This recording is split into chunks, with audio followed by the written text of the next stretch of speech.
Perekrutan pegawai pemerintah dengan perjanjian kerja di Provinsi Kalimantan Selatan ternyata masih belum memenuhi target yang telah ditetapkan oleh pemerintah pusat.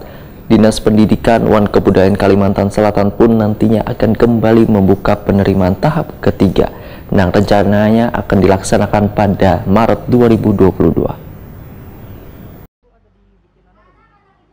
Rekrutan pegawai pemerintah dengan perjanjian kerja di Provinsi Kalimantan Selatan ternyata masih belum memenuhi target yang ditetapkan oleh pemerintah pusat karena Provinsi Kalimantan Selatan mendapatkan jatah untuk menerima sekitar 2.600 pegawai pemerintah dengan perjanjian kerja yang tersebar di seluruh satuan pendidikan di 13 kabupaten dan kota. Kepala Bidang Guru Tenaga Kependidikan Dinas Pendidikan dan Kebudayaan Kalimantan Selatan Abdul Rahim Wetakuni Prima TV tengah hari Sabtu 5 Maret 2022 memedahkan guruan tenaga pendidik honorer yang berada di sekolah negeri maupun swasta bisa memanfaatkan perekrutan pegawai pemerintah dengan perjanjian kerja ini. Menurut Abdul Rahim, hingga tahap kedua dibukanya tes penerimaan pegawai pemerintah dengan perjanjian kerja di kabupaten dan kota, masih ada sekitar 500 lebih guruan tenaga pengajar yang dibutuhkan oleh Dinas Pendidikan Kalimantan Selatan. Sehingga untuk memenuhi target penerimaan guruan tenaga pengajar tersebut, maka Dinas Pendidikan dan Kebudayaan Kalimantan Selatan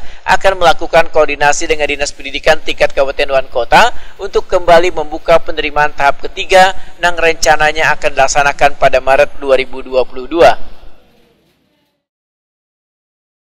Pak, ini sudah masuk ke tahap 2 loh Pak, masih kemungkinan akan membuka lagi Pak untuk mencukupi target? Ya, di dalam formasi itu tahun 2021 itu 1.690.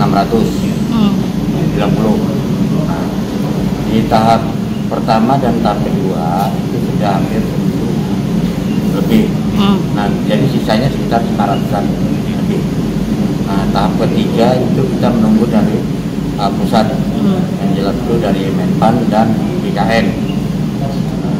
Rencana kapan Pak? Atau kemarin rencananya kan di bulan Maret, ternyata kan belum tahu lagi nih jadwalnya, belum tahu kita. Kabupaten kota juga Pak bukanya Semua, Pak? Oh, ya. Semua baik itu provinsi maupun kabupaten.